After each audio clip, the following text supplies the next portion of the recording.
എൻ്റെ ക്ലാസ്സിൽ തന്നെ പഠിക്കുന്ന ഒരു കുട്ടി എനിക്കൊരു പരാതി എഴുതി തന്നു.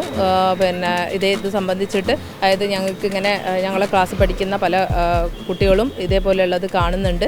5 മുതൽ 10ാം ക്ലാസ് വരെയുള്ള ഓണപരീക്ഷയുടെ ചോദ്യപേപ്പറുകൾ തലേ ദിവസം തന്നെ യൂട്യൂബ് ചാനലുകളിലൂടെ ചോരുന്നുവെന്നാണ് അധ്യാപകരുടെ പരാതി.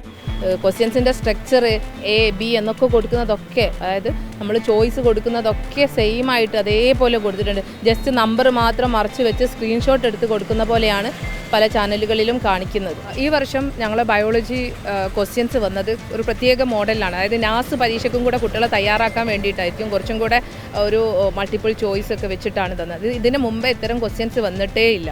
ആ ക്വസ്റ്റ്യൻസ് പോലും അതുപോലെ തലേ ദിവസം യൂട്യൂബ് ചാനലിൽ വന്നിട്ടുണ്ട്.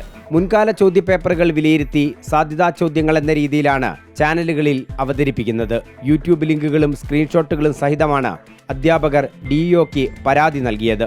ഹിന്ദി 40 മാർക്കിൻ്റെ ചോദ്യത്തിൽ 38 മാർക്കോളം തലേ ദിവസം തന്നെ പ്രെഡിക്ഷൻ എന്ന് പറഞ്ഞിട്ട് കൊടുത്തിട്ടുണ്ട്. അതിന് പുറമെ 5 പാഠങ്ങളാണ് വരേണ്ടത്.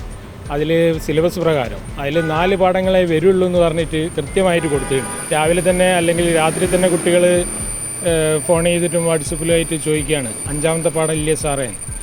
ഞങ്ങൾ പറഞ്ഞ് 5ാമത്തെ പാഠം നിർബന്ധമായിട്ടും ചോദ്യം വരും എന്ന് തന്നെയാണ് പറയുന്നത്. പക്ഷേ രാവിലെ ക്വസ്റ്റ്യൻ പേപ്പർ നോക്കുമ്പോൾ 4 പാഠമേ വരുന്നുള്ളൂ.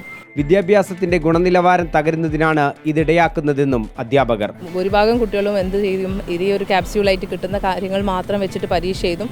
പക്ഷേ ഭാവിയിൽ അതായത് ഒരു 2-3 വർഷം കഴിഞ്ഞാൽ തന്നെ ഈ കുട്ടികളെ തന്നെയാണ് ഇത് സാരമായി ബാധിക്കുക എന്നുള്ളത് അവരെന്നെ തിരിച്ചറിയും.